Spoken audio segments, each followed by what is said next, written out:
السلام عليكم ورحمة الله وبركاته. داود كسو دوادا مقال كلا وكسابسن برشادة لغة إنجليزية. عشر كمانتو وحو لحريرا فكابولاريس أما أريو خاصة أريدا كسو ريسان عفماتك marka xilli adag ayaan ku jirnaa adduunka meel waliba waxa imankan saameeyay sida la socotaan ba cudur marka maanta waxaan jeclaysay marka eriyada la isticmaalo oo la xiriira cudurrada inaan soo gudbiyo marka casharka ayaan gudagalaynaa eriga koowaad waxa la yiraahdaa disease. erigan disease waxa loo jeedaa cudur iyadoo la kala saarin ayaa la yiraahdaa erigan cudur marka wixii dadka dhibaya ee dhibaato u keeni kara waxa la yiraahdaa disease marka cudurrada. eriga waxa la yiraahdaa pandemic. eriga pandemic waxa loo jeedaa cudur safmareen ah marka ama wixii safmareen ah oo khatar keeni kara. safmareenka waxa loo jeedaa marka cudurka inuu saameyn karo wadan oo dhan ama qaarad oo dhan ama gobol oo dhan marka waa yani kaliya kuma koobna shakhsiyad khaas ah laakiin waa wax aad u fadaya oo dadka safka wada maraya marka sidaa darteed ayaa loogu bixiyay safmareen marka ama pandemic. eriga xigana waa infected. eriga hadda infected waxa loola jeedaa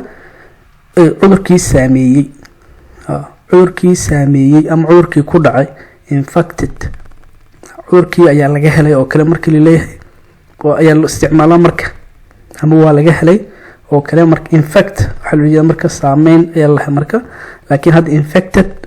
cudurkii ku dhacay oo kale ayaa loo jeedaa marka waa past. eriga xigana waa guidance. guidance marka waxa loo jeedaa waa tilmaamaha ama amarada dadka caafimaadka ay bixiyaan marka oo waa inay dadku hoggaansamaan oo kale markii la amarada dadka waxa loo jeedaa waa guidance marka ama tilmaamaha ay bixinayaan ayaa la dhihi karaa marka ama haddii aan soo koobno laakiin eriga micnihiisa waa tilmaan marka waa tilmaan ama tilmaamaha la raaco ayaa la yiraahdaa marka. eriga xigana waa infection. infection waxa loo jeedaa waa caabuq marka Soomaali waxa lagu dhahaa caabuq ama jeermis marka waxa loo jeedaa jeermiska ama caabuqu waa waxa keena cudurka marka ama maadada keenta bacteria ha noqoto ama waxyaabahan kale aan la arkeynin ma aragtay hadda sida jeermiska ama caabuqan cudurrada keena ha noqdaan marka wax waliba oo cudur keena ama cudur ka dhasha ama dhalinaya ayaa loo bixiyay marka infection. eriga waa to protect. to protect waxa la yiraahdaa marka in laga hortago laakiin eriga markuu yahay kaliya protect waa ka hortagid marka in laga hortago markii la leeyahay waa to protect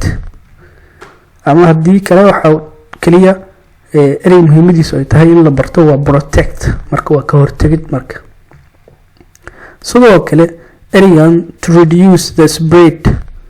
erigan to reduce the spread waxa loo jeedaa in la yareeyo khatarta fiditaanka marka cudurka khatartiisa fiditaanka in la yareeyo. sidoo kale waxaa jira erig kale oo la yiraahdo health emergencies. emergencies marka waxa loo jeedaa caafimaad maaragtay ama xaalad caafimaad oo degdeg ah marka ayaa loo jeedaa marka. halkan waa kuwo kale iyana eriga kale oo la xiriira maaragtay nadaafadda iyo caafimaadka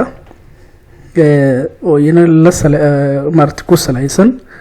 eriga koowaad waxa la yiraahdaa please fadlan wash your hands. gacmahaada iska dhaq ama gacmahaada dhaqo fadlan marka waxa loo jeedaa please waxa la yiraahdaa fadlan washna waa dhaqo your hands gacmahaada marka gacmahaada iska dhaqo ayaa loo jeedaa. laba erig kale oo iyana muhiim ah waa soap and water marka soap waxa la yiraahdaa saabuunta waterna waxa la yiraahdaa biyaha marka. coughing tissue waxa la yiraahdaa marka inaad si akhlaaq leh aad u qufacdo marka ama haddii waxa loola jeedaa inaad marka aad qufacayso tusaale ahaan maaragtay aadan ku qufacin adigoo afkaada furan marka si akhlaaq leh markii markii la leeyahay wax loola jeeda inaad ku qufacdo oo kale maaragtay xusulkaada maaragtay xagashiisa ama inaad ku qufacdo inaad isticmaasho tissue ama warqada lagu qufaco kadibna aad iska tuurto marka ayaa loola jeeda marka kale waxa loola jeeda si akhlaaq leh qufac marka la leeyahay waxa loola jeeda kale inaad ilaaliso marka ereyga xiga waxa yiraahdaa not touching your face inaadan taabanin or you do not touch your face oo kale ama not touching your face oo isku meeshay marka waxa loola jeeda waa inaadan taabanin wajigaada marka sababtoo waxa la leeyahay waxa laga yaabaa in aad meel kale soo taabatay dabadeedna aad wajiga aad taabato sidaas uu ku gudbo cudurkii marka ereyga xiga waxa la yiraahdaa physical distance marka waxa loola jeeda waa masaafo kala fogaansho ah marka waa inay jirtaa masaafo